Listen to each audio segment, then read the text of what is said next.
Hi everyone, this is Mrs. Valdivia, and today we're going to cover Chapter 4, Energy and Light. Okay, so I'm going to do this one a little bit different, not from the PowerPoint, mainly because the PowerPoint is extremely long and it leads to like a 4-hour lecture. So let's go ahead and just take some good old-fashioned notes and condense that Chapter 4. Okay, so energy and light, and what is energy and light? Okay. So the first thing we want to cover is electromagnetic radiation. Electromagnetic radiation. Okay, so radiation, we got that I right there. What is magnetic radiation? All right, so electromagnetic radiation is just a form of energy. It's energy that travels in waves. Okay, so let's write that down. It is a form of energy that travels in waves.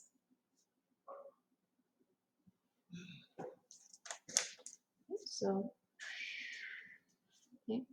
And most of this time, this energy is actually going to be quantized amounts of energy. Thank you. Quantized amounts of energy, okay, that we see in something called photons. Okay, so photons are just a very small packet or discrete packet of energy. So what does discrete mean? That means we know how much energy is inside of that packet. So let's go ahead and write this down. Okay. So actually, let's see. Let's write this down first. How are waves produced? How are waves produced? Question mark, question mark, question mark. All right, so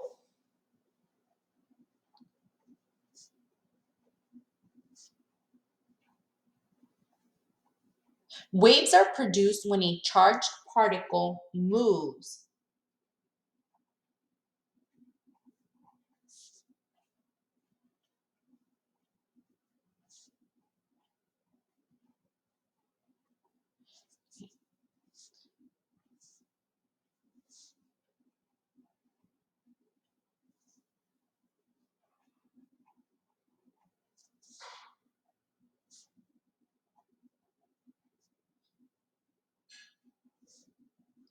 So it's produced when a charged particle is moved from its excited state to its ground state.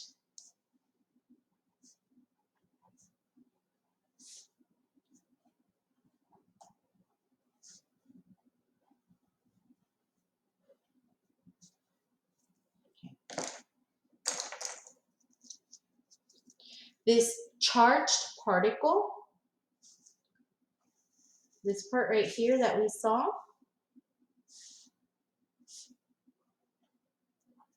that is basically a photon, aka also known as a photon.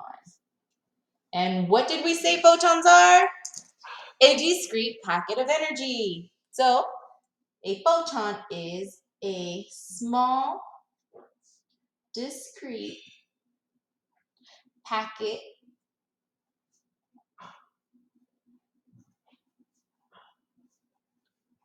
of energy. And discrete packet just means that it is a quantized amount. That's what it is. It's a quantized amount. So what does this mean? It is a quantized amount. So quantity, not quality, quantity, quantized amount, okay? And what are these photons filled with? No. Photons are filled with energy. Okay. So I'm kind of guessing, hopefully, that you guys had a sense of this, that basically this chapter is all about energy. Okay. So electrons. Now I'm going to use this right here to represent electrons. So if it helps you, go ahead and write electrons in parentheses so that you remember that this is an E with that little negative sign like we did in chapter 3. So electrons.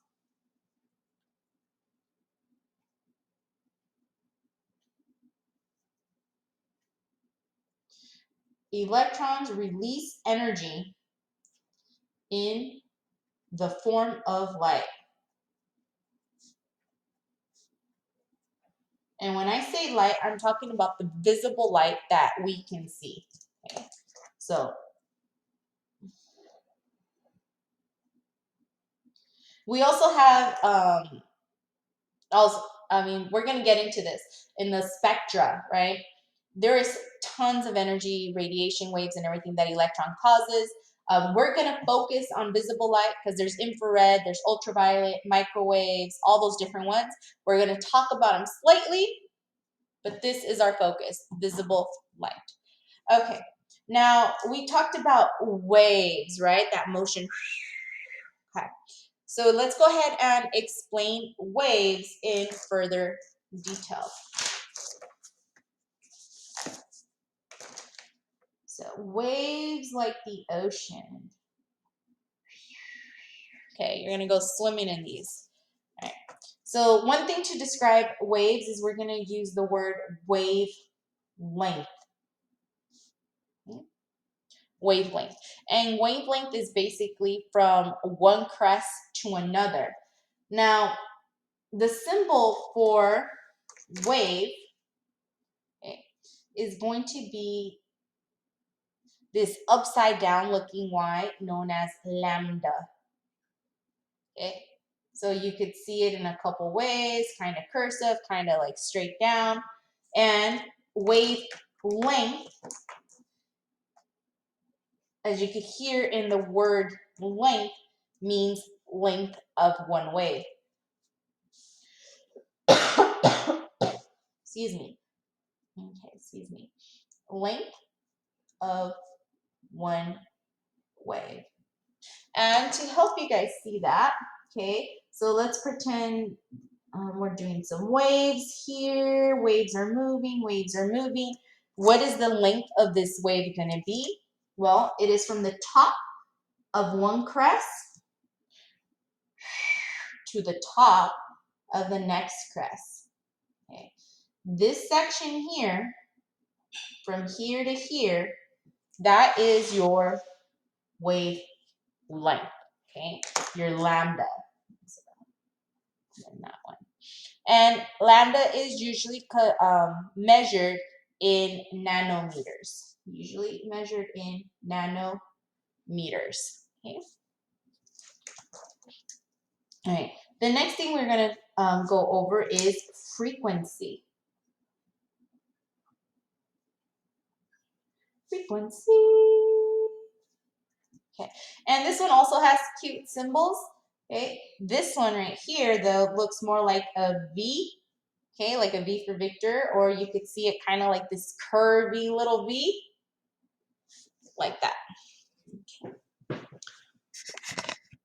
I don't know if you guys there, but that's probably better. But all right, so you're gonna get something like this. This here represents the number of waves.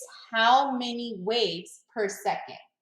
So the number of waves per second. Number of waves per second. How many are going through in 1 second? Okay, and the best way I could show this, use 2 different colors. Okay, I could have one wave, okay, like this, and I could have another one like this. Okay. And let's pretend that 1 second in time is the same as one wavelength here, that this was represented. So in this one wavelength, we also had 1 second. All right, by using that example, let's see which one had a higher frequency. That means more waves passed per second, and which one had a lower frequency. In this one, I have 1, 2, 3. Okay, so I have about 3.5 waves passing per second. I'm gonna put that here. And this one, I have just 1 wave passing per second. Hence, this top one has a higher frequency and the bottom one has a lower frequency.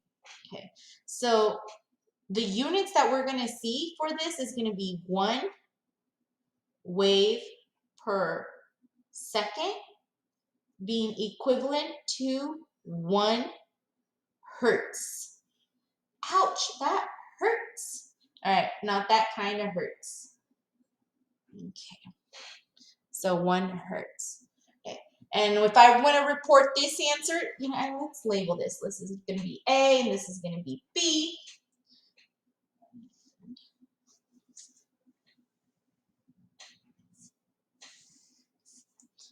For A, I have 3.5 waves per second. Okay. That is my frequency. So that is equal to my frequency. 3.5 waves per second.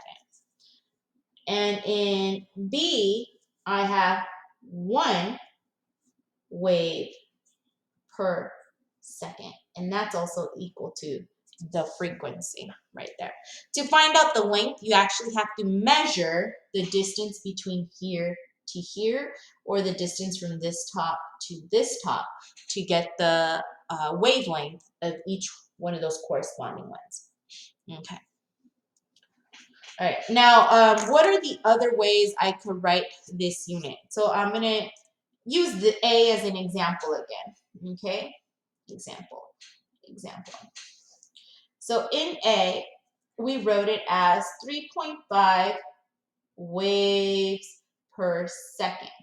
Now, that is obviously a very long thing to write, and you don't want to write that over and over and over again. The equivalent for that is going to be 3.5 hertz. Okay, 3.5 hertz. And the equivalent for that is 3.5, it's actually gonna, 3.5 per second. Per second. So we kind of just remove the waves because we already know that the waves is there. That's what we're talking about. So it removes the word waves and we just say per second. Now, if we bring some algebra and some manipulation in here, per second is the same as saying 3.5 seconds to the -1 power. So all of these are equivalent to each other when it comes to frequency. So there are different ways of expressing frequency.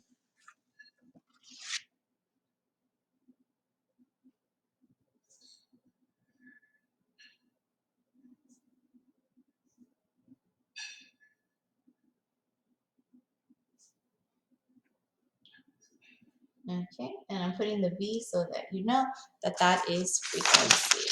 All right. So we've talked about wavelength. We've talked about frequency. Now we need to go into our actual equation in solving this, okay?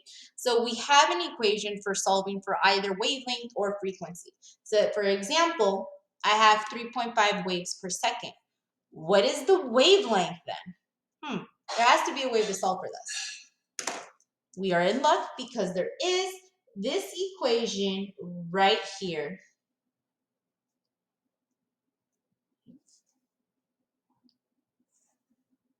C is equal to lambda times frequency, okay, where C is represents the speed of light. Okay, C represents the speed of light. Lambda, we already know, represents wavelength. And this little V thing, I forget what it's called, represents frequency.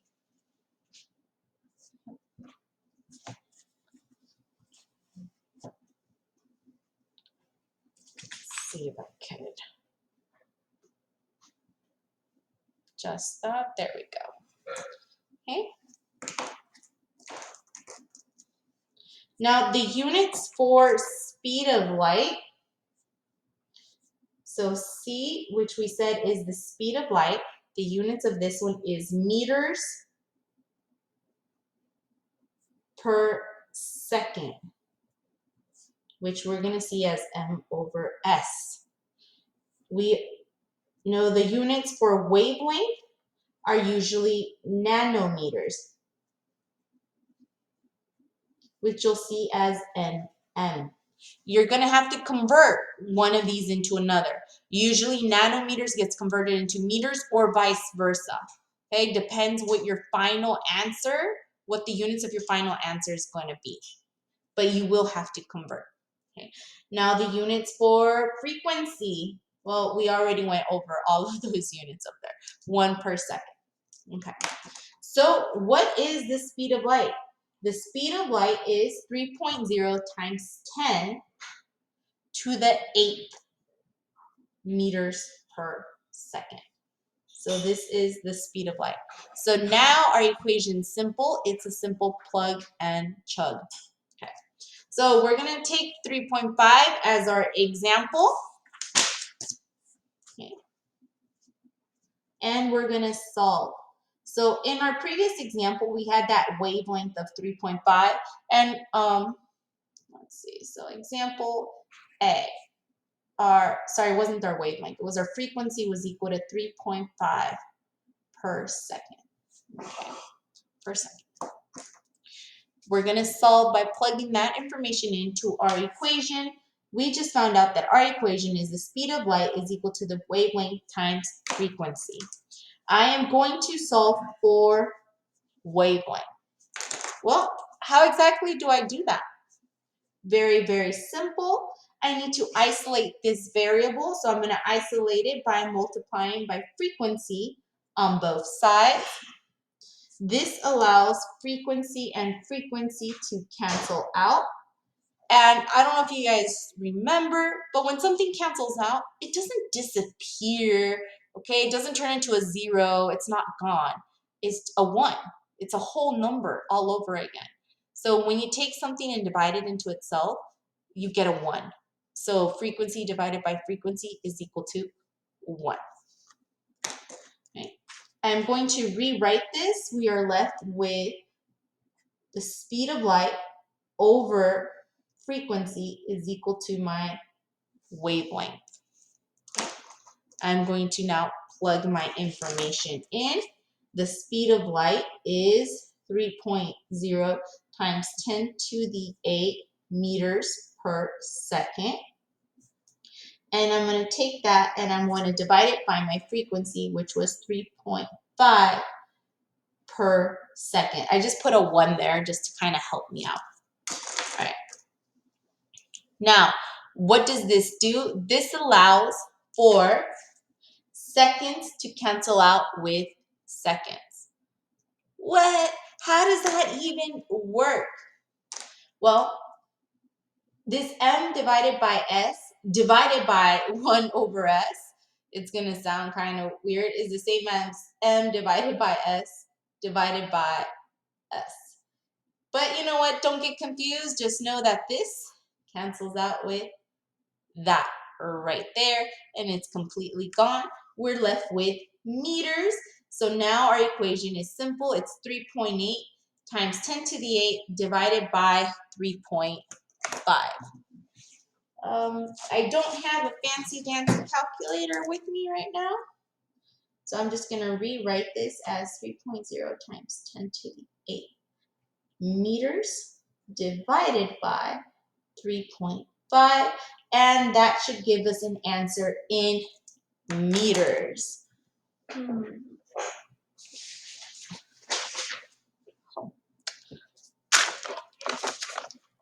there's my calculator. Put it under my notes. Okay. Always good to have your calculator with you. All right, 3 times 10 to the 8 divided by 3.5. Okay.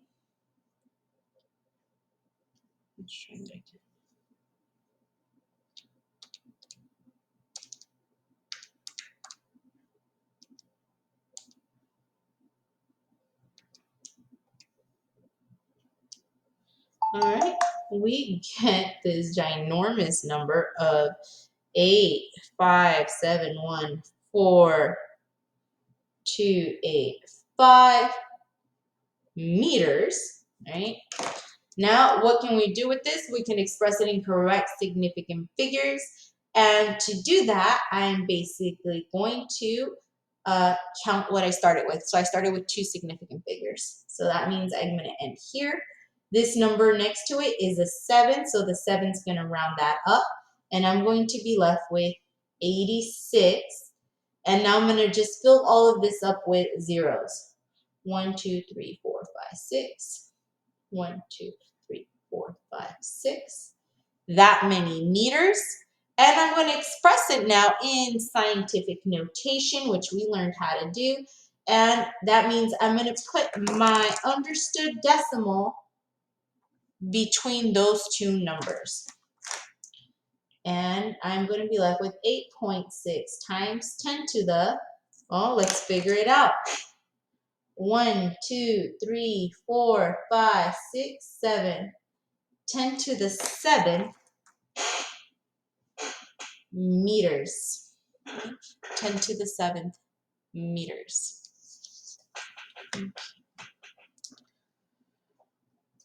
All right, so now we can move on to another problem. Let me box this.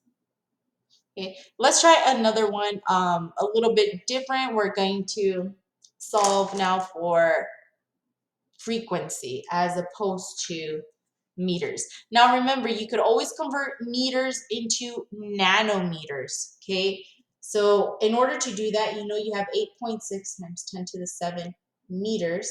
You want to use an equivalency, okay? The equivalency for meters to nanometers is that in 1 meter, there is 10 to the 9th nanometers, all right? So there's 1 times 10 to the 9th nanometers, okay? And then you're going to divide it through to cancel out your nanometers. Oh, I actually wrote it reverse. As you can see, the meters go at the bottom, not at the top. So I'm going to rewrite this as it's going to get flipped. 8.6 times 10 to the 7 meters. And 1 times 10 to the 9 nanometers divided by 1 meter. Okay.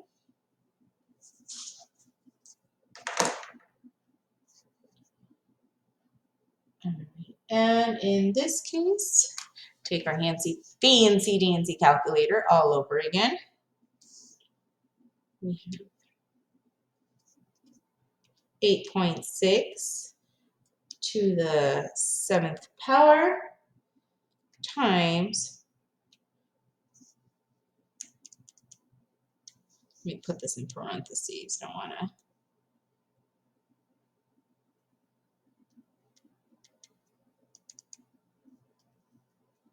One times 10 to the 9th.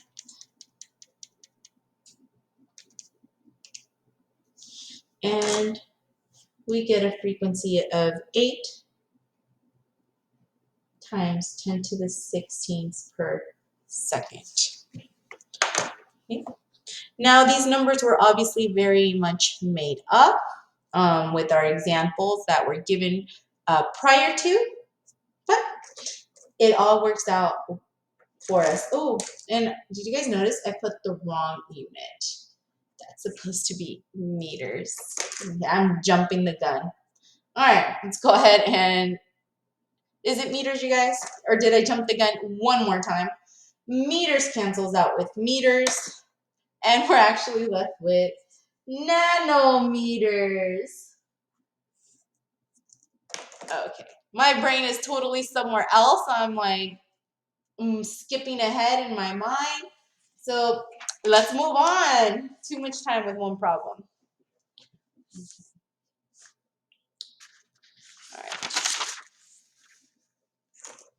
Okay. Now, wavelength and energy are both related to each other.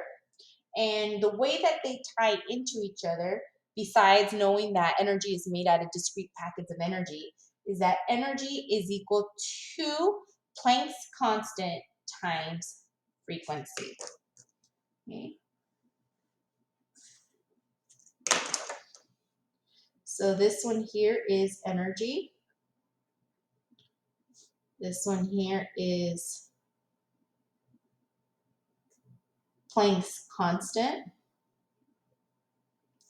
And this is frequency. Right there. The units for each one of these, the units of energy is joules. Calories is also used, but we're not going to be using calories in this chapter.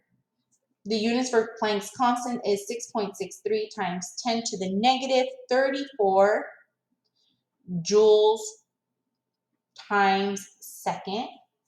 And of course, this one is the per second. Okay, so those are the units that corresponds.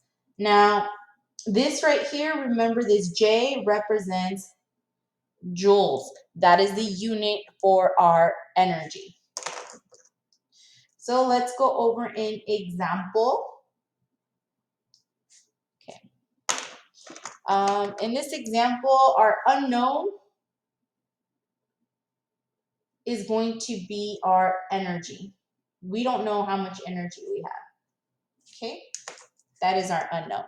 What we do know is going to be our frequency. So our frequency in this case is going to equal to 8.12 times 10 to the negative 4 per seconds. Okay. All right. We have everything that we need to solve this problem because Planck's constant already gave us a constant. We have the frequency. We're just going to have to multiply both of them together. So if we rewrite this, energy is equal to Planck's constant, which is 6.63 times 10 to the negative 34, times our frequency right there. We're going to put this in our fancy dancy calculator.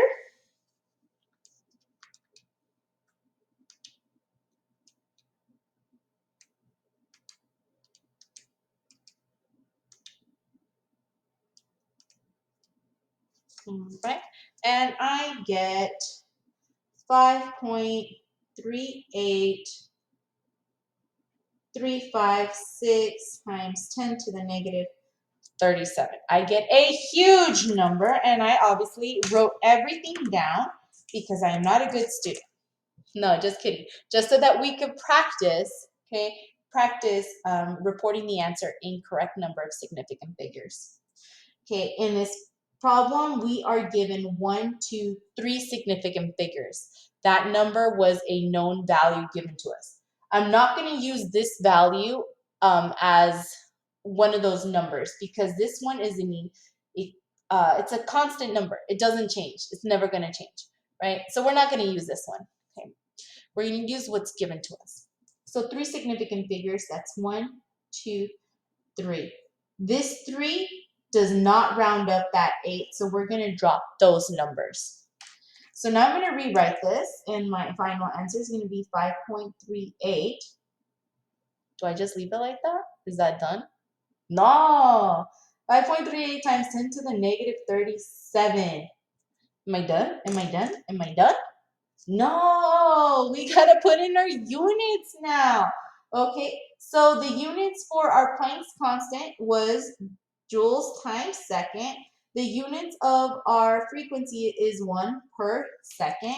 So what does that mean? That means that seconds cancels out with seconds and I'm left with joules.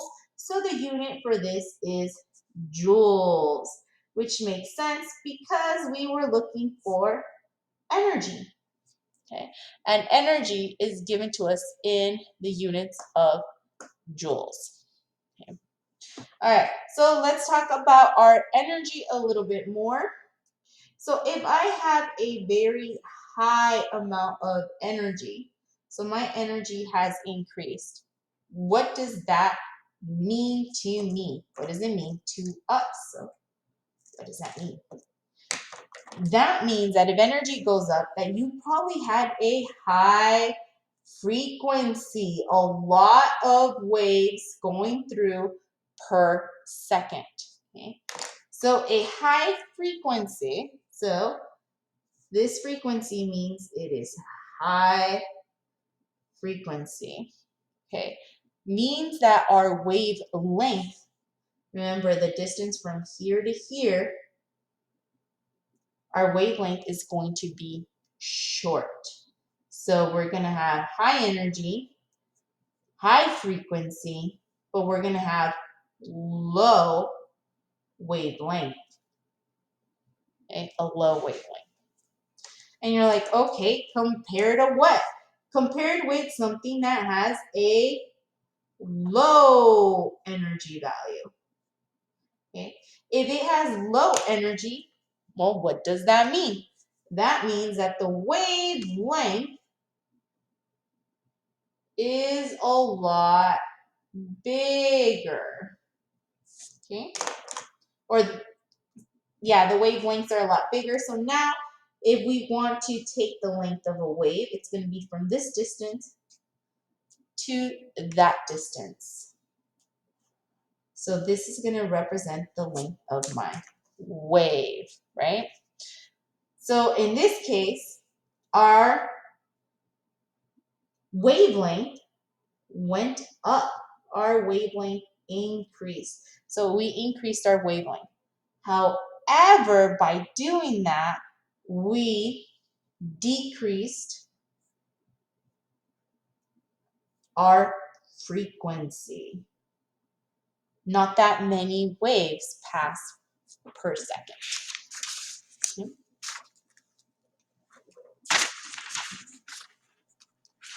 All right, so continue on in energy.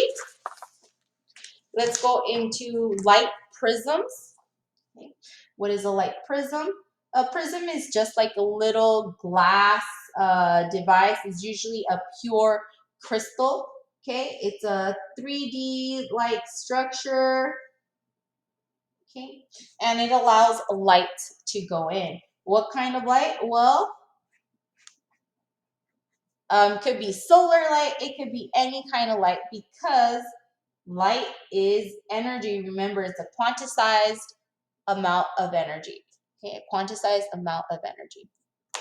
All right, so in this is known as a prism. Okay, excuse me. It's gonna reflect light, okay, in various directions. So it's gonna reflect or deflect. So it's called refraction, actually. It's gonna refract, okay, the light. So it's gonna break it apart. And once it does that, it's going to produce visible light.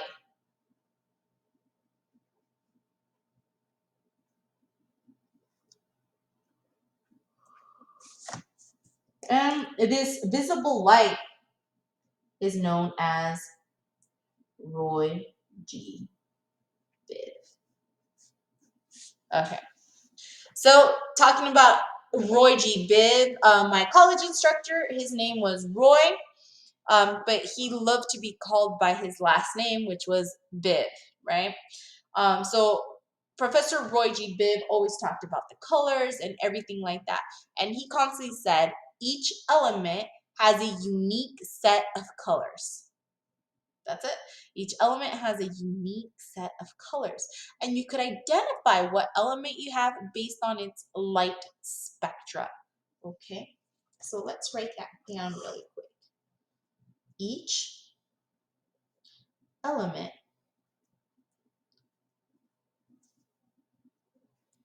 has a unique set of colors in the line spectra.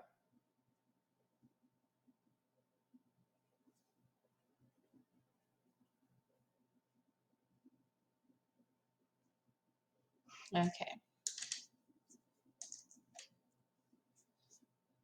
Right. So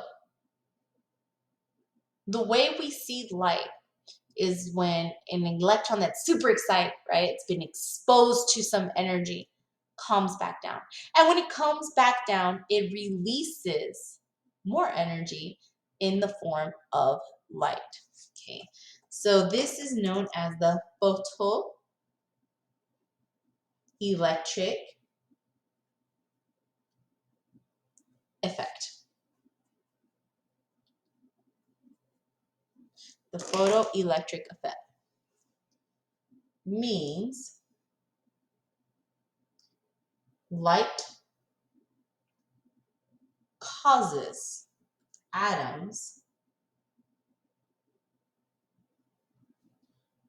to eject, aka to get excited, to eject electrons. I prefer to say to get excited because an electron's like, yeah, I'm cool, I'm chilling. It gets exposed to some light and is like, oh man, let's go do something. I'm hyped. All right. So a little bit different kind of effects there. Okay. Let's go into Roy G. Biv. Okay, so let's see if I have, here it is. All right.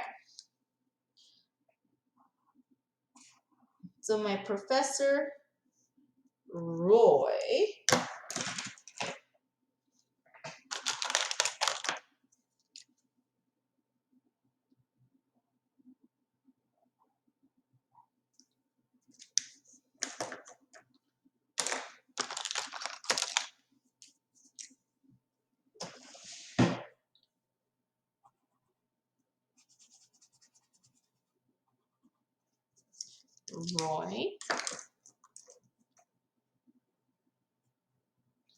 G.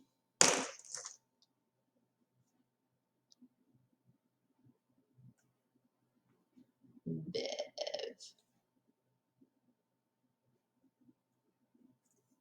Hopefully you guys are able to tell the difference in the colors. My room is a little bit dark, so there you go.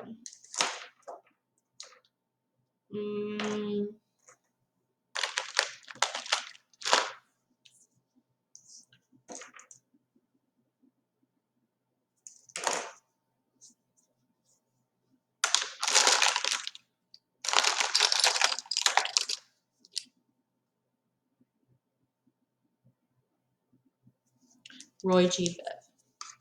Okay, and Roy G. Biv basically stands for the basic colors of red, orange,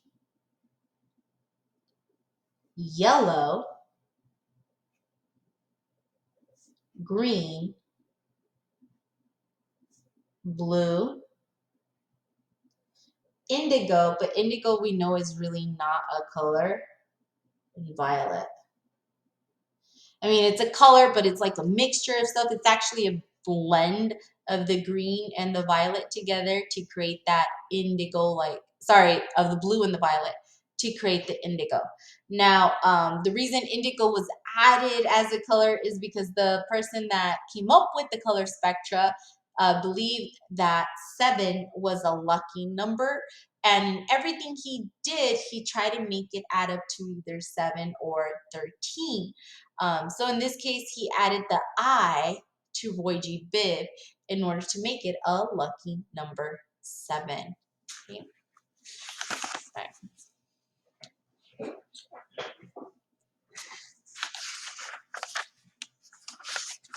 So we'll do one more section on this, and then I'm going to cut this PowerPoint and do a part 2 PowerPoint for you guys that's going to talk about the Bohr model and electron configurations.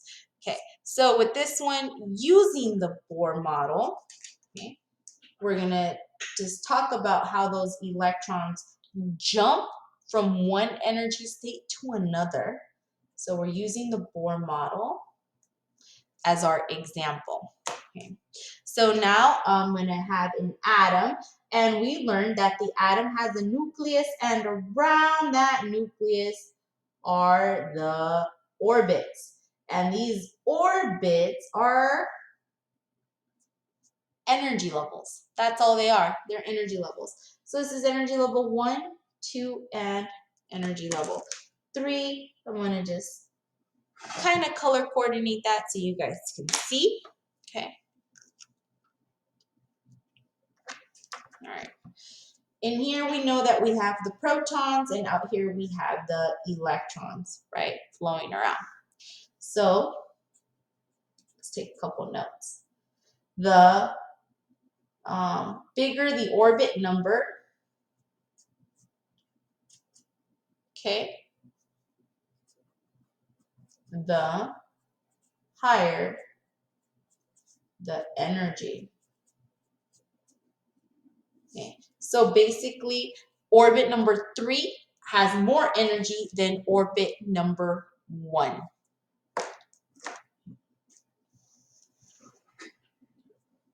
So let's use this color. When an electron absorbs light,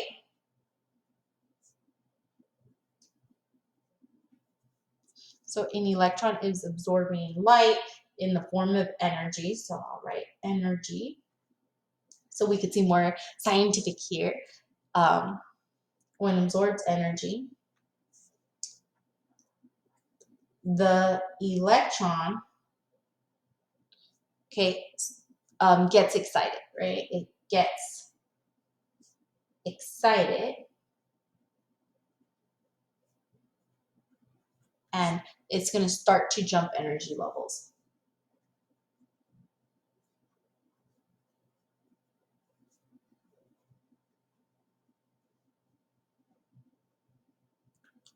Okay. All right. So we know that. So an electron gets some light. It's like, ah! Okay, it's running up and down the stairs. It's super excited. It's on the 2nd floor. All right. So that's when it absorbs energy. Okay. So let's show that again. Here we go. Here's my nucleus. 1, 2. Let's do a 3rd energy. Let's put some electrons in here. 1, 2. Okay. So I'm adding some electrons right here. Now, electrons like to get excited, and when they get excited, they will jump in energy level to create bigger bigger sublevels. Okay, so if I have this one here, and let's say one of the electrons jumps out, it jumps this way, right? So can I show it moved this way? Okay, it was like Speedy Gonzalez. This means that it is absorbing energy. Okay, so it's absorbing energy. Now, that energy, like everything, must drop. So you're going to drop the energy, or it's going to drop the energy. And where does it drop the energy? It's going to drop it to the ground level. Okay, it's going to drop it to the ground level. So what that means, let's draw our atom again.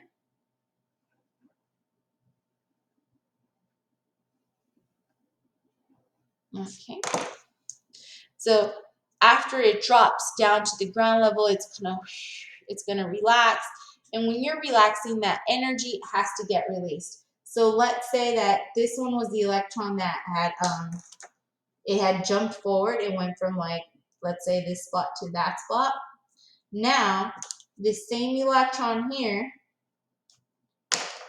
is going to go back to its spot right there. It's going back. And this part right here is going to be when it releases energy.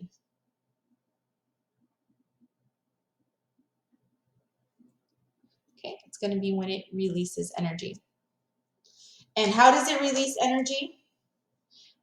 It releases energy in the form of light.